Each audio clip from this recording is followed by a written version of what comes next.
Iangat mo na. Sige, ako na lang. Kaya, Ano yun ko lang yung kami mga. kaya minsan hindi ko nang ibigay. Ayan po, namaga po. Kal, oh. Mamaga. So, saka itong bitukan niya, yung tumaas. Imbis na Yung bito kanya, nasa itaas. Oh. tumaas. Yung imbis na dito, tumaas. Yan, Ayan po, sana po matulungan natin si Kuya Boy. Yan, bitukan na yan. Ayan po, oh. Yung kabila. Ayan, Ayan po na ano, oh.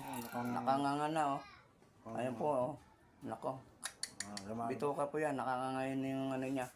Sana po, ang gusto ni Kuya Boy, maibalik lang sa loob yung ano niya, yung bituka niya sa loob. Para makabiyahe siya, makahanap buhay. Eh, hindi siya makabiyahe ng hanap buhay dahil gawa ng ano, panito, labas yung bitukan. labas ang bituka, kaya nahirapan siya. Kuya Boy,